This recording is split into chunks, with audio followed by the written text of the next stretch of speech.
Welcome to the Business of Apparel podcast. This is the place to learn how to start and scale your own apparel brand and fill it with loyal customers for years to come. I'm your host, Rachel Erickson, owner and CEO of Unmarked Street. I can't wait to share this episode with you. Welcome back to the Business of Apparel podcast. I'm so excited to have Linda Tang with me today. Linda is a recent friend of mine who I met through networking in the industry, and I am just so floored with her talent, her knowledge, her amazing intelligence. When I need someone to look at something for quality or for production processes, Linda is the number one person that I go to. She just knows so much about product quality and about production processes. So welcome. I'm so excited to have you today, Linda. Hi, I'm super excited to be here and honored, and thank you for having me. Yeah, of course. So I want to just go ahead and jump in. You have such a cool background in the apparel industry, like something that I don't think a lot of people have backgrounds in with the quality side of apparel. And I'd love for you to just tell us a little bit about your background, your story, and then how you came to own Good Human and Contingenci. Yeah, so I would say sustainability, I think we have to start there. My parents are immigrants from Shanghai, China. And soon as I was born here, they shipped me back and I lived with my grandparents until kindergarten. And I think that was a big part because our grandparents' generation was doing sustainability before it was cool.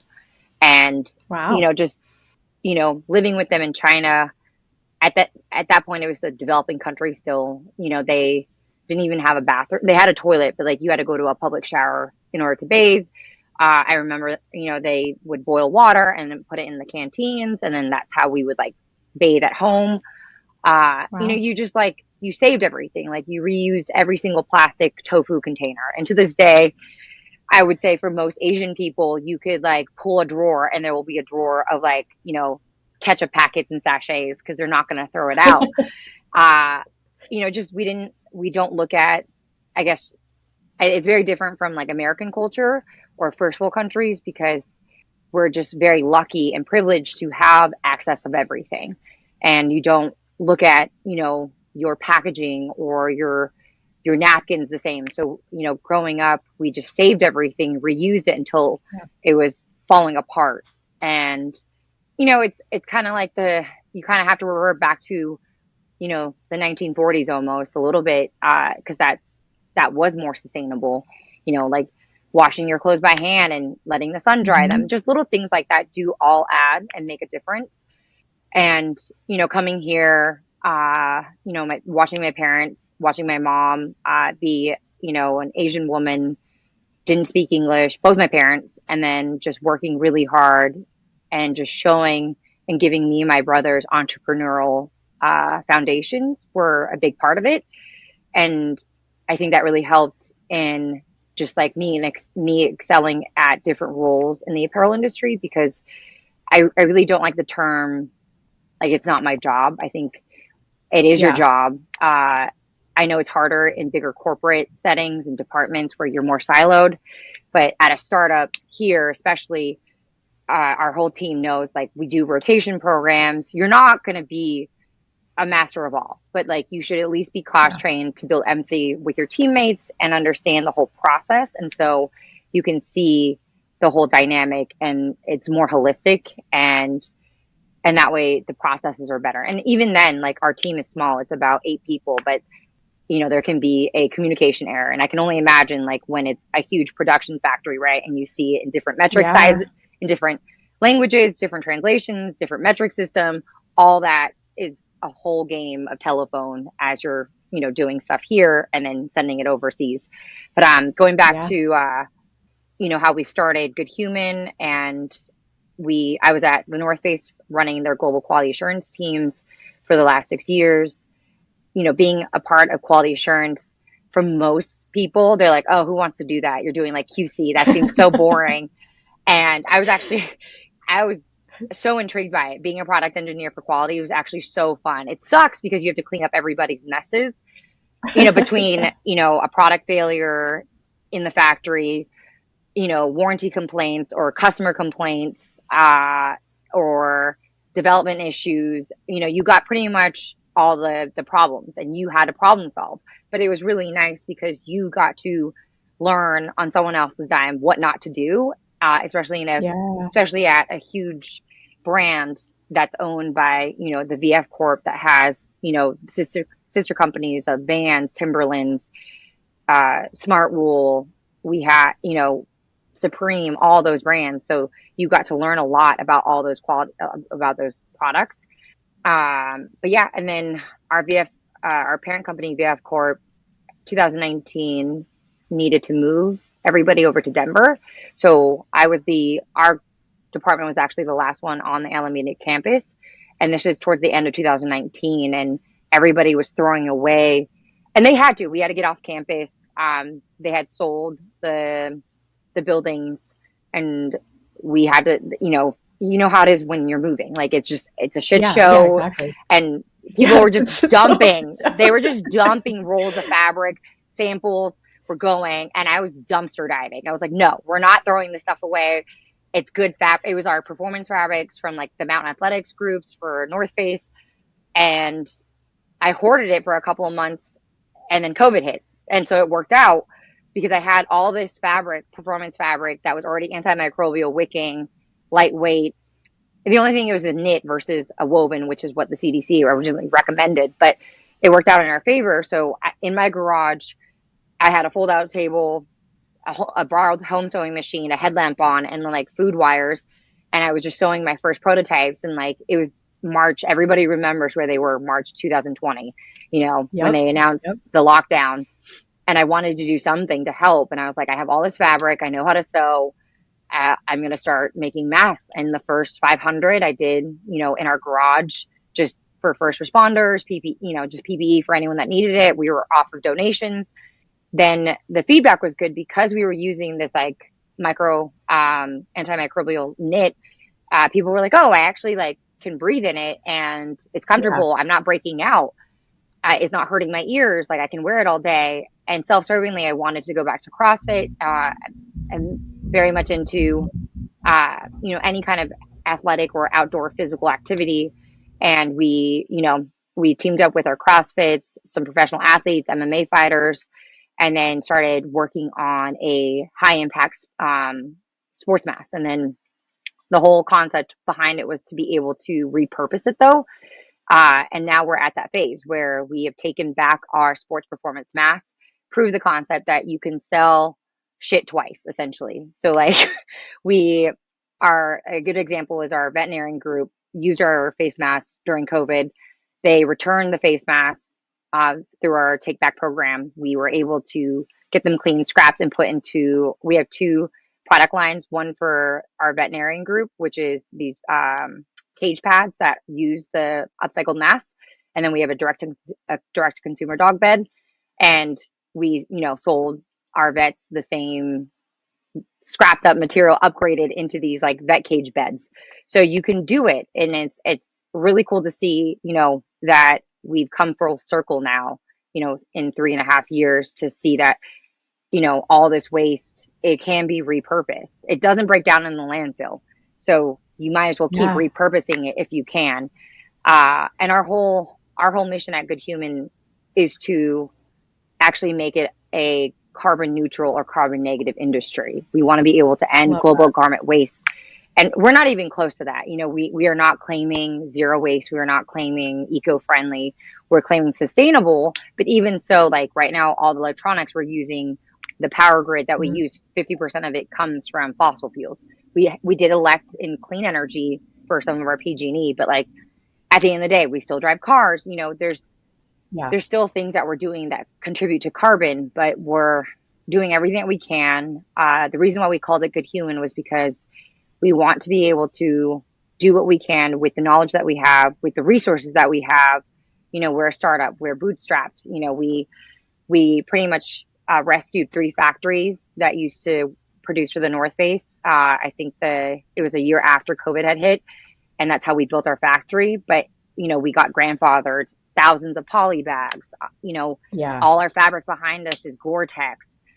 It got, fluoridated chemistries. It's not C0, so we still are using things that are, synthetic, that are not by any means healthy for the planet, but it's better than it going into the landfill, which all this was diverted from the landfill and off gassing and creating more carbon, which we don't need more greenhouse gases.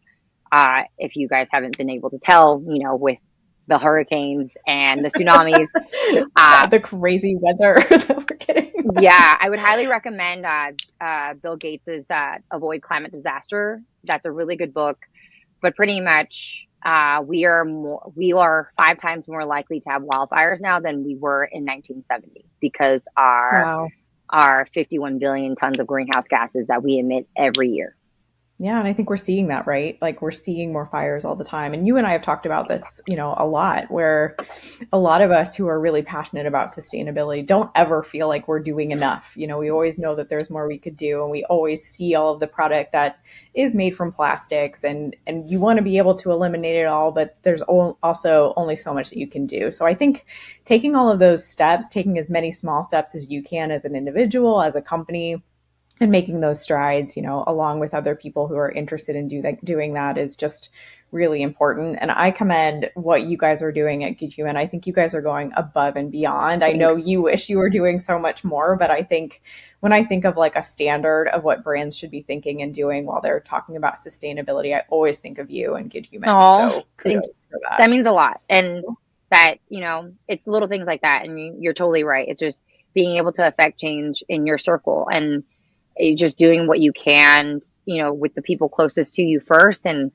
I think the biggest part, like you said, is education, awareness, and getting, and little by little we'll be able to move the needle, but it takes a conscious effort from everybody to change small habits every day, and they compound over time. Yeah, I totally agree. And ultimately someday our goal as an apparel industry, so many of us hope to stop being like the number 2 offender on the planet. We all know that we're basically number 2 after the oil industry because we use a lot of those same byproducts. And so we want to get those numbers down, but then we hear things in the news that like, Shine and Forever 21 are going to be coming together as this big merger. And it's hard to battle. I think a lot of that when you're a small company, you're trying to do as much as you can, but there's just still some big battles to be had out there. Yeah. And it's partnering with all those groups too. It's, there are bad guys out there, but you kind of have to partner with them and figure out ways to utilize their, liability fabric. Is there a way are they going to create a take back program? Probably not, but, and hopefully we can innovate. And part of it is legislation and government being able to incentivize and also penalize. Right now, there's no penalty for brands that just want to dump. And it's a lot easier just to dump, and this happened with Marmot. Like we had, we partnered with them and they did the right thing, but all these brands are downsizing. The economy is bad. Consumer habits are changing. So, brands are having to downsize or relook at their budget, and they had to close their warranty center. And that was something that, obviously they did it and they had to get out of their warehouse. They didn't want to dump it. And that's why they reached out to us, and we were able to help divert 5,000 sleeping bags, brand new. Wow. And 200 of those sleeping bags we just sent to Maui for the Maui rescue. Dude, that's so cool. Yeah. Congratulations. So that's amazing. Thank God it didn't go into the landfill. We were able to demark them, get them prepped. And then we sent that with 200 face masks, other like essentials. So we were able to put together like $400,000 or $40,000 worth of donations to the Maui fire relief. And that was all our team and, the outdoor groups that have, contributed. So it's doing the right thing is one of those long-term things. You don't see it. And, it's not an instant gratification. Yeah, I totally agree with that. And you mentioned take back programs. And I remember when we were talking at one point about, you kind of opening up Good Human and taking on new clients and stuff. And this was one of the things that you were starting to talk to people about. Like, do you have a take back program? Do you have some sort of warranty program? And making sure that the partners that you take on as you move forward really also have, a standard of sustainability. And I was wondering if you could talk about that a little bit for any brands who are out there who might be interested in coming to work with you. Yeah. So we have essentially 3, you can choose one of the 3 options to work with us, and we're not going to be the right fit for every new brand. One, Sure. you have to you can either choose from our dead stock, which is all the rescued fabric here. You can have a take back program, or you can do a warranty, or all three. So you have to have at least one of those in order for us to do rapid development and production for you, and be curious and want to learn about sustainability. So you have to choose one of those three, or all three would be great, but we know it's not going to be in everybody's budget. So it's just looking at, where you are as a brand, where you want to be as a brand. Do you, right now, like, and we work really well with smaller brands because it's dead stock and you're only going to make, 20 units, Yeah. 100 units. And it's a great way to test the market. And that's what we've been trying to do with other mid-sized to bigger brands, is utilize us as your rapid development and let us do your small pilot run so you can test the market instead of having to be liable for tens of thousands of rolls of fabric and, all this back and forth in Asia. Like, yes, it costs a little bit more, but then your speed to market and your and it's like, how do you measure sustainability? How do you put a dollar sign on Yeah. that? Yeah. So I agree. That's really hard, but I personally find it so valuable. And I think you're really reaching the right customer by being able to talk about the sustainability practices that you put into your business. So I do think that it's, even if it might be a higher price to manufacture short runs in the US, like I think it is worth it because a lot of the companies around here are, taking it seriously. yeah. And so can you define just a little bit for the audience what a take back program is?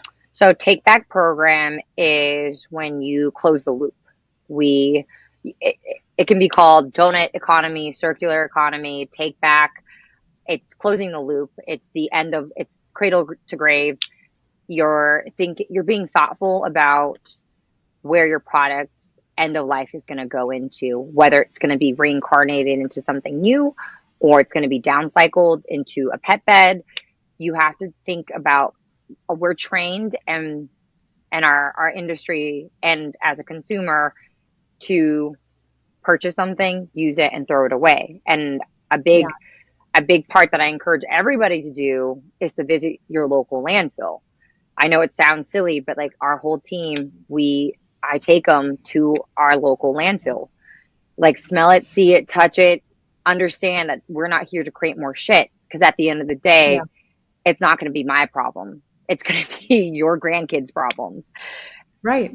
And Right. none of that stuff Which is, is bad. it's not breaking down necessarily. It's just going into our soil. It's just off gassing into our atmosphere. And it's really understanding like what all these products and plastics and chemicals do. Yeah.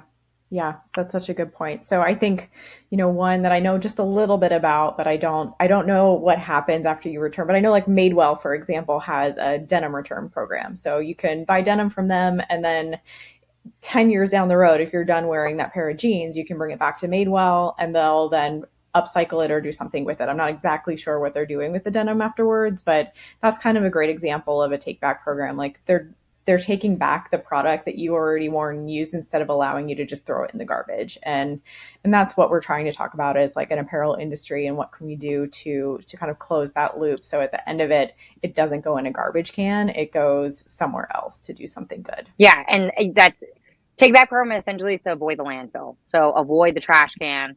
And that's what we did with our sports mask, which is, and any of our like production byproduct, like the end cuts or anything, we save that. It goes to the shredder and then it goes into our dog beds, whether it's for our business side, the veterinarian line, or for our consumer pet beds. And that's essentially, a take back program. So all our old contingency masks came back. We upcycled them into, or downcycled them into these pet beds.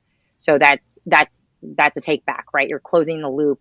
You're not letting it go into the landfill.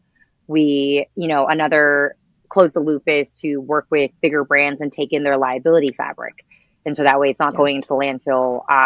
With as we're developing product, we're always thinking about, okay, can we warranty this? Are the parts easily interchangeable to warranty so we can extend the life? Sometimes you don't want to build it to last forever. Sometimes you want to build in degradation. Other times you want to, like we don't have high performance compostable materials just yet, right? So it's Right. kind of it's not there yet, and we can't afford it Yeah. yet. And that's also part of it, is just you're not, Yeah. if they're not attainable yet to brands, we're not there yet, right? We still are looking at different, they're looking at algae, they're looking at agave, they're looking, there's so many different things that are out there. Yeah. Like there's a new cactus leather that's coming out. We have Bowl Industries in Berkeley. There's stuff that's coming out, but it's not commercialized yet.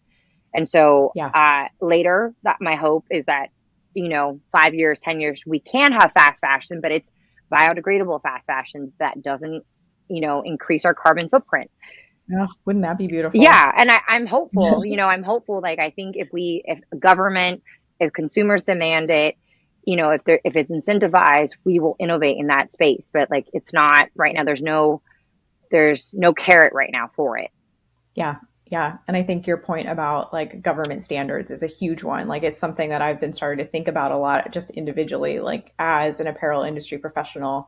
How do I get on the front end of that? How do I become part of those conversations? How do I get in the right rooms to make sure that, we're all having the right conversations and pushing that forward? Yeah. And let me know, because I'm working with my old AP economics high school teacher. He was actually the mayor of, so cool. Yeah, he invites me back every year to speak to the high school seniors in the AP college prep course about entrepreneurship. And Awesome. yeah, but he was the mayor of Belmont. So, he's a big deal. And so he's helping, we're looking at who we can go and talk to in legislation, or, he knows some people. Yeah. So you have to start there, and we have to petition. We have to speak up. And there's more venture capitalist groups that are looking into brands and companies that are circular. So there's private, firms that are looking at it. It's still not widely, popular. Yeah. It's starting though. It is. I'm starting to see it start. Yeah. So it's hopeful. That's exciting. Yeah. I'd love for you to tell us, before we wrap up, a little bit about, I've been seeing on social media a lot, you're doing these upcycling workshops and inviting people to Good Human, and you guys are making bags and all kinds of fun projects. Can you tell us a little bit about what you guys are doing there? Yeah. And that was just more, we wanted to build community. We have a space. We're looking at, what are our weaknesses versus our strengths. And it can be considered a weakness to be here, but it's actually a strength, right? And we're in San Jose, we're in a metropolis area. We can invite people to come into our factory, and we want, it's like we want it to be transparent. We want our industry in order for you to feel attachment to your garments, your clothes, to not throw it away, you have to build some kind of respect and attachment and emotion towards it. And I think once you realize that your clothes can be upcycled and turned into something, and you actually did the work, you're like, oh, I'm going to cherish this piece a lot more. And, so it just kind of happened with our team. And that's not really it's not a big, revenue driver, but it's more or less something that we all feel really good about. And we love engaging with our community and just seeing like everybody being like, oh, I'm not really creative, but every human's creative. And, just to watch them, take their old hoodie and then be able to cut out, and then we turn it into a crossbody, or the extra scraps, we turn it into like a boba holder or one of those hydro flask holders.